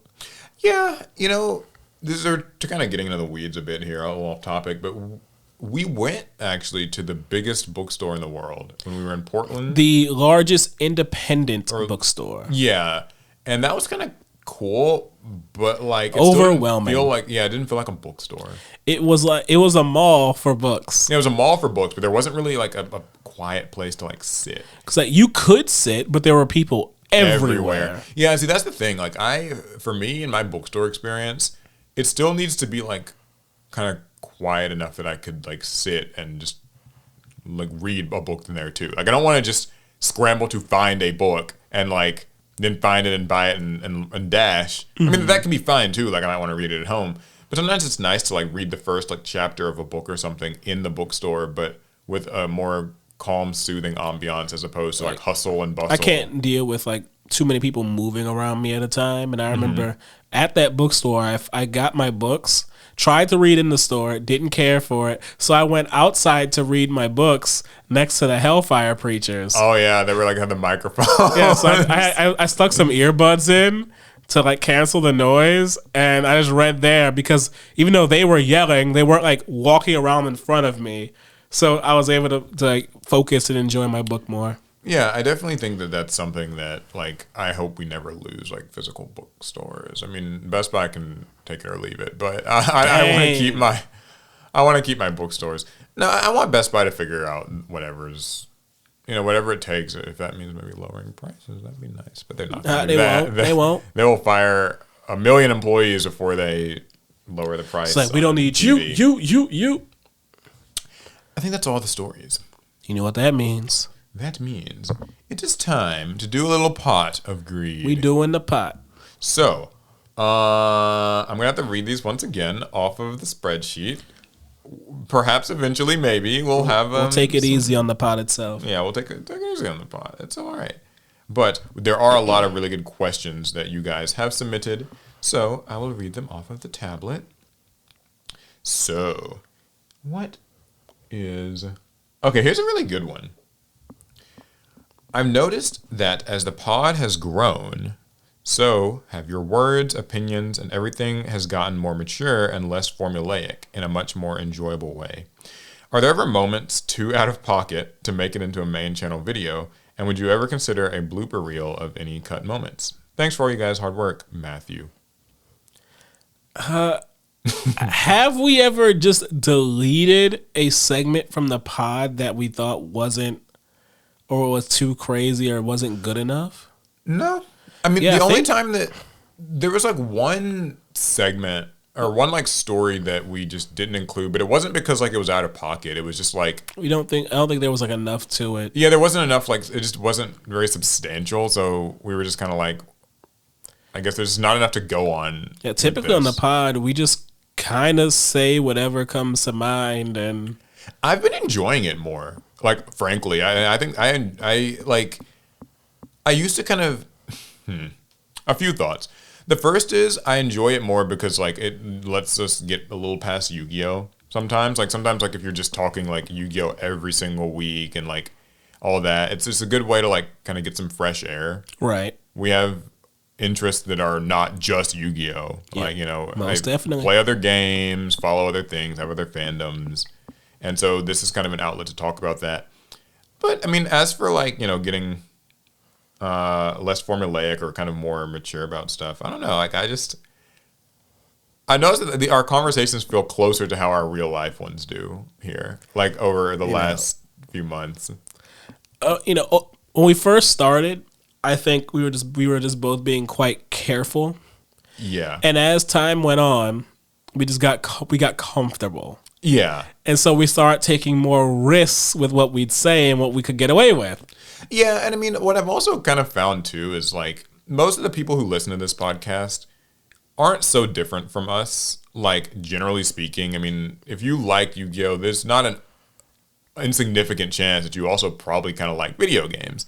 And if you like video games, there's not an insignificant chance you might kind of like anime or tech or like, you know, just social media-ish stuff. And so that's kind of been fun. I don't know. I sometimes I even like I think we get a little unhinged every now and again. Yeah, nice. I mean, I've been guilty of saying an unhinged thing here or there.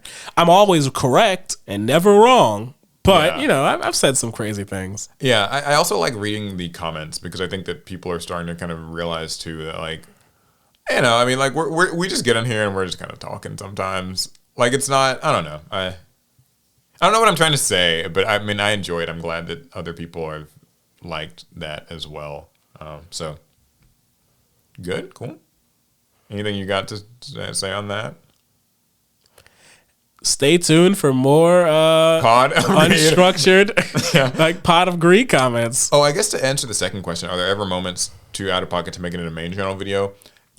Used to be, certainly. Like I think a few years back, before we'd like really gotten into any stride with Yu-Gi-Oh content, I would always cut out stuff. I mean, inappropriate jokes, references. Yeah, I think what people would actually really benefit from a lot is, I'm gonna get in a little in the weeds with this, if that's okay with you. Sure.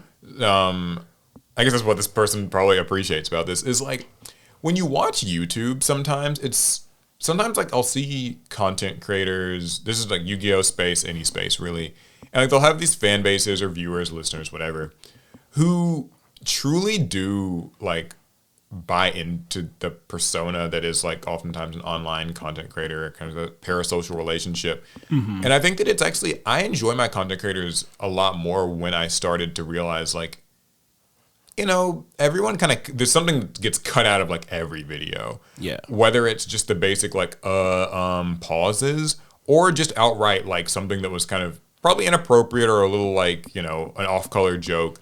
And I think like it's... Or a joke about color. or that.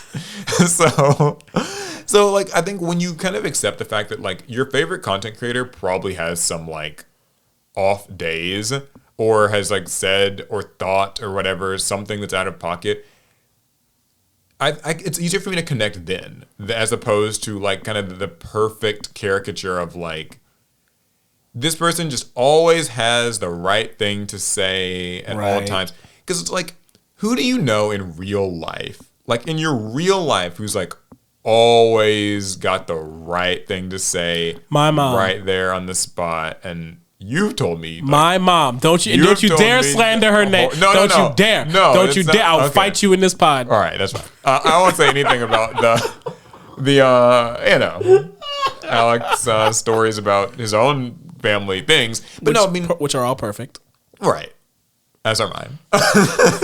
Yeah, no, I don't know. I think like people, like when I see people on the internet and they're just like so surprised that like I couldn't believe that like I met my favorite content creator at some event and like they seemed a little less than perfectly put together in that moment, and I'm just like, are you like what? So like, what are these people? Do you like just kind of like larger than life caricatures? Or? I mean, we as content creators, we put on a performance, and a lot of us, we sell them an idea of us, but there are lots of gaps, and you think a normal person might just leave those gaps open, but what an actual person does is they fill in those gaps with expectations and what they think we're really like.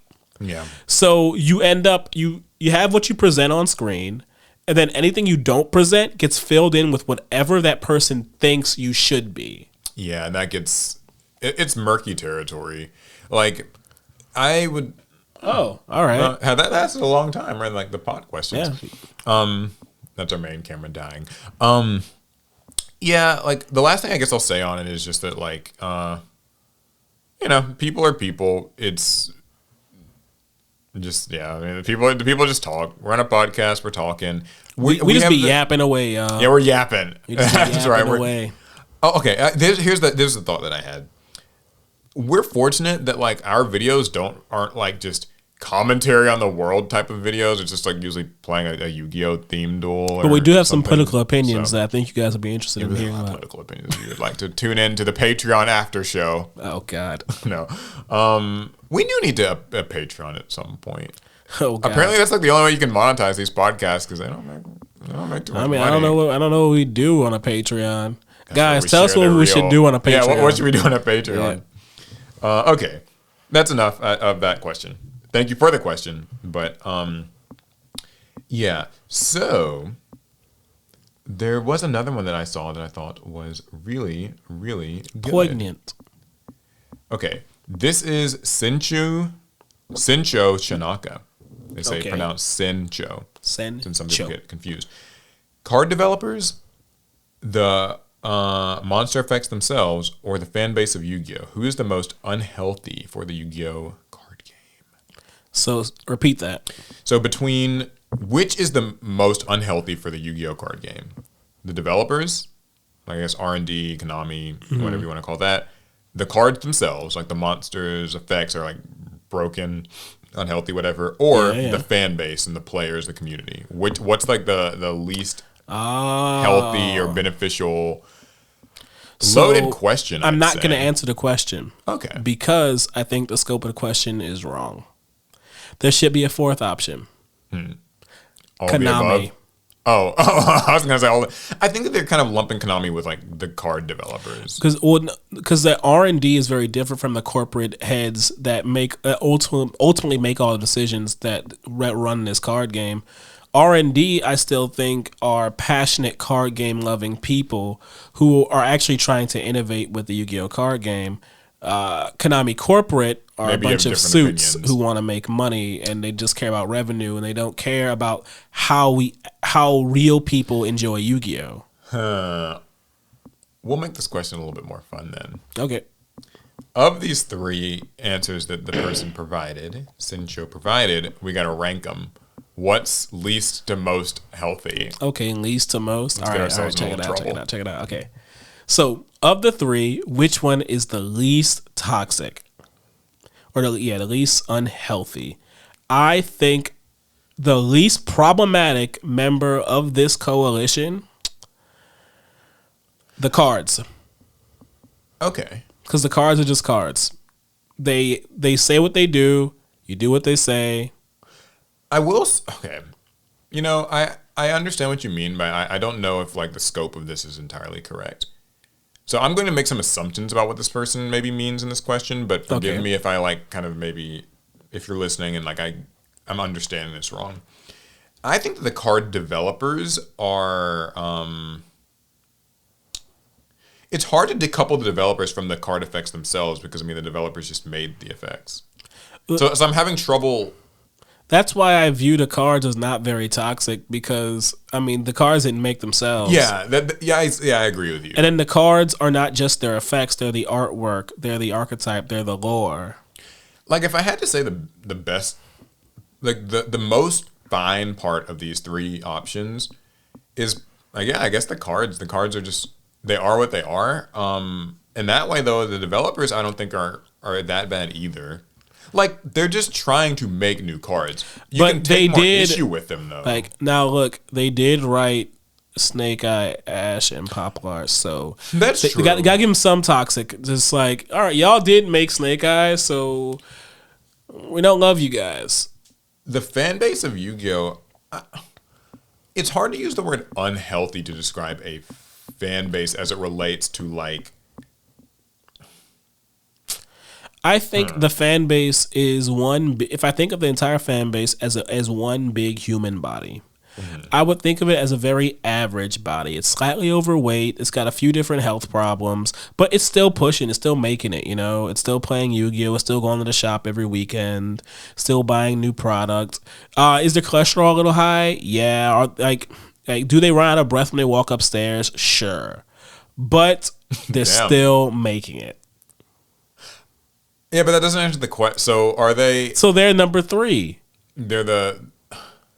So in least to most toxic, at least in my list, it goes the cards, the devs, and then the player base. Okay, I gotcha. And then Konami should be number 4. Like it's the least toxic. Most. Or the most toxic. Most. I won't pin the blame on. So there's like a different way of looking at it, which is that I guess that the developers are probably more to blame than Konami is because like. Once those cards are made by those devs, Konami's just selling the cards. That's like true. The suits that we, kind of generally don't like so much or whatever, right? Like at any given company, like these are these executives trying to just make money off us. They didn't design the cards. They just were like told, okay, here's what the new set is, sell it. But the game devs they're not the ones who said we should only get Nintendo Switches as prize support. I don't even know whose decision that is. It sounds corporate to me. I don't know. This is a tough question. All I'll say is that I don't think that anyone holds like all of the blame for any of this stuff. I think everybody's kind of just there's little bits and pieces. I think the biggest flaw that Konami probably has right now is probably just like misunderstanding its player base some. Like it feels like they're not always willing to. I think they know the complaints people have.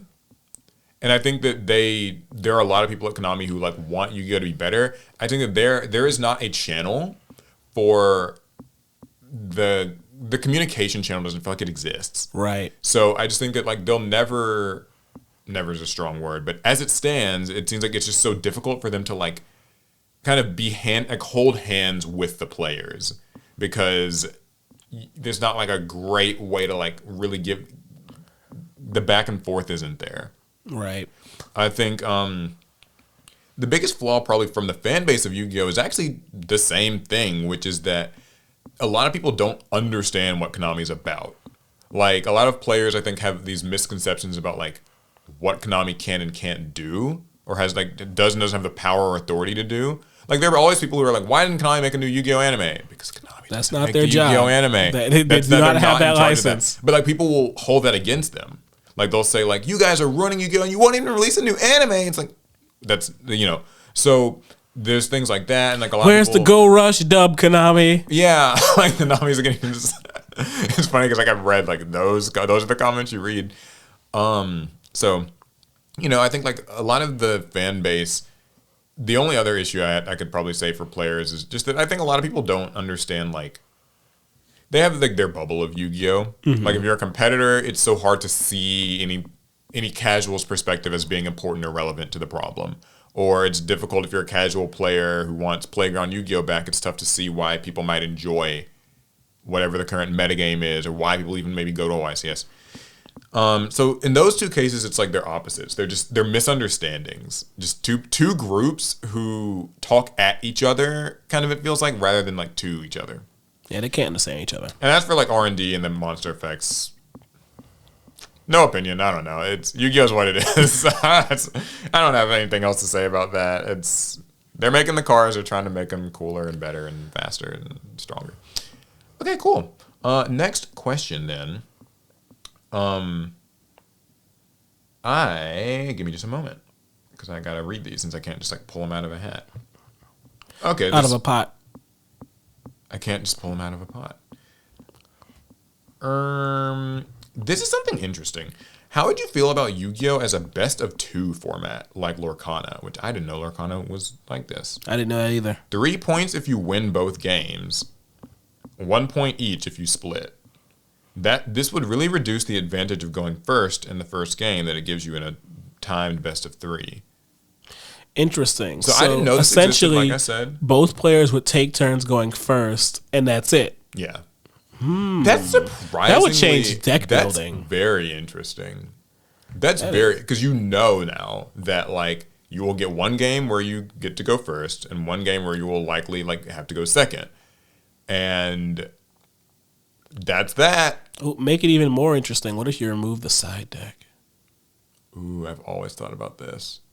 We want to talk about this. I've got some opinions. Well, we'll stick to this question. Yeah, we'll assume it's a side deck at least. Okay, so if we're assuming that a side deck gets to stay, and I think that's not a bad thing if it gets to stay. Best of 2. Gosh. On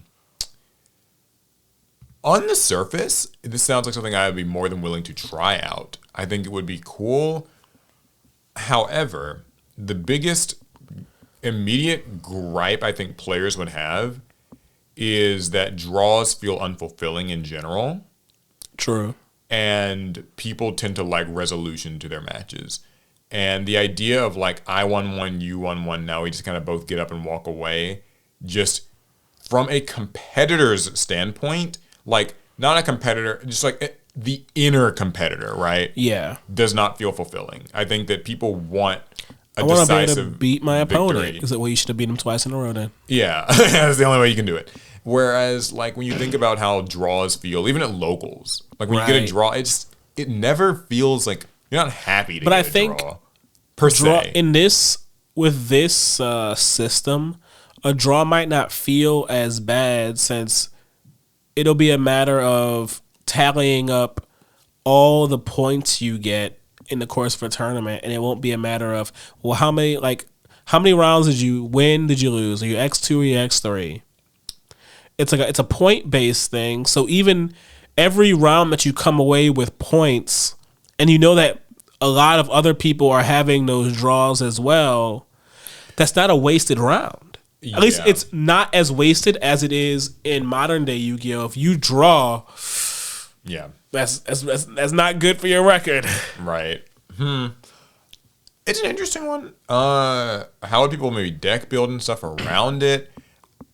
You might kind of see something that's closer to that Master Duel style of deck list where it's like you kind of got to just prep for going first and going second, because it feels like, I mean, you're only going to get like one game to side deck, so you better make it count. Yeah, it wouldn't be any less important, maybe more important. One game to side deck, you don't know, at least in that first game, you don't know if you're going to go first or second. So your main deck kind of has, because it makes every game so much more important, because you can't build to go first, because if you go second in that first game. It feels like this. Am I understanding you correctly? It feels like you probably need to build your deck.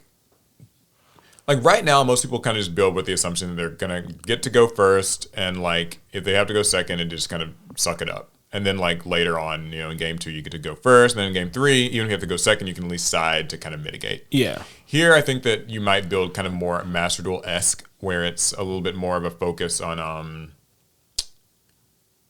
being prepared for either one. And then your side deck now gets to be completely committed to the opposite of what you want. Yeah. Like right now, like your 15-card side deck might have, 9 cards for going second, 6 for going first, something like that. Mm-hmm. But in this case, you would just pretty much always dedicate your full side deck. I say always in quotation marks, obviously there's nuance, but you will, if your deck is meant to go first, then your side deck will be entirely stuff meant to help going second. Because you know that in the 2 different games you'll play, the second game, if you won the first, will always you will always be going second, if that makes sense. You're always going to go first once and always go second once. And that really does mitigate the advantage, or it's a huge mitigation of the going first advantage, because if you win the die roll and choose to go first, and your deck is built to go first, that means you get to go first in round 1, assuming you win, then you go second in round 2, and then in round 3, you go first again. Assuming you lost because you went second in that next game. It really does not behoove you anymore to just go all in on the going first strategy, because if you go second on that first game and you lose, then the best you can hope for is a draw, and then you lost because your deck was all about going first and you went second. You essentially didn't have a chance. Yeah, I think that's a very thought-provoking question. I want to see this format at play. They did this. Yeah, I truly did not know. It sounds like something Lorcana would do. Well, kids, don't worry. Nobody loses. You both just play twice. All right. Well, here's the final one. There's actually more of a shout out than a question. I just want to give a Master Duel shout out as an OG 2002 player. Through Master Duel, I discovered 2 of my favorite decks of all time in Yumi Control and Dynamorphia. They're stunny decks that aren't too complicated to play but still have some fun interactions. I like with Yumi Control that it's main deck boss monster focused, and I never touch the extra deck. With Dynamorphia, the extra deck is pretty standard, making for a budget-friendly deck overall. I definitely have both decks in real life too, and took Yumi Control to locals. I seem pretty excited about it. That's such a Master Duel set of decks. What do you mean by that? Because Master Duel is so diverse as far as the decks that people play in it, especially at the lower ranks, that in a modern day locals, it's hard to bring a lower tier deck to locals, to certain locals. Yeah. So when someone's talking about Dynamorphia and Yumi Control as being their favorite decks, it's like my first thought is, that's Master Duel, because that's the place where someone gets to have those as their favorite decks and can play them. Yeah. I agree. First of all, I just want to say I'm really happy that somebody got into Yu-Gi-Oh! Through Master Duel and they're finding decks that they enjoy.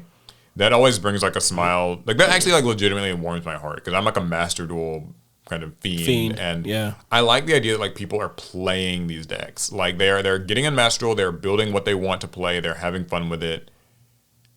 That's good. That's good news. They're all figuring out how to play against Snake Eyes with them.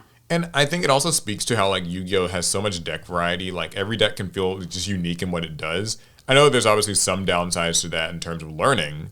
Yeah. But I think that this is good news. And I mean, this person even built them in real life. So you're kind of Konami's ideal player. That's the thing that Konami wants right now, is for people to build something in Master Duel, feel comfortable enough with it to play it in real life, and then be excited about taking it to locals. Do I still think that locals need a format where you can actually reliably play lower tier decks and feel okay about it? Yes. What if we call this Master format? Okay. I think that's technically what the game is called. It is. The Master that was the rule. joke. Okay. It is called the Master format. So it's funny because I think that your idea is good though. No, but I'm serious. It's a format that's actually called the Master format, but there's some twist to it where Max C's at 3. Yeah, that changes it all. Listen, and it's best of 2. I know. We're gonna call it the Maxter format. Listen, and we use the last question. It's best of 2. Max C's allowed. We're losing the lead here. Okay. The point is, yes, I think both those decks are really cool. I actually, Alex plays an Yumi Control deck, and I know he really enjoys it. Mm-hmm. As for me, I hate Dynamorphia to hell and back. But I'm glad to know that you are enjoying them. Because when I say I hate decks, I don't hate like the people who play them. I just don't like facing the deck like it's just a matchup that's like less comfortable. Dynamorphia can be really scary because like they kind of floodgate you, and like even though you think that they're about to die, all their traps protect them. So it can be really annoying. All I had to do is get one attack and I win. You've been saying that for the last 3 turns. They're just like, yeah, that's not happening. And with each passing turn, they're just whittling you away. That said, though, it's always satisfying when you're able to like overcome that sort of thing, because like sometimes you have to like bait one of their traps to banish itself to prevent some effect damage and use another chainable effect damage thing. And like I've had some. And then you resolve Ukazi. Right. And that beats them. No, I don't know. But no, it's a cool, just fun little testimonial story. Umi Control and Dynamorphia. And they're an OG 2002 player, so they are taking this modern game in and like not embracing it. Or not just being like pissed off with it. Because that's like usually how it is, like the tug of war of like the angry Yugi boomer who hates the versus the modern zoomer. Zoom, bitch, I'm comboing. I'm a Chad. And I'm not going to finish that. Anyway. But cool. Great questions. That was our last question for the Pot of Greed, which means. Yeah. That's going to be it. Hopefully you guys enjoyed. Remember, if you want to submit a question, you can use the Google form linked below. And real talk, let us know what sort of content would you want if we did have a Pod of Greed Patreon. Pod of Greed Patreon. What should it be called? What sort of content would you like to see on it? Patreon of Greed. Yeah. Something. I don't know. We're certainly open to the idea. Cool. Okay, I guess it's going to be it. We'll see you guys in the next one. Pass turn.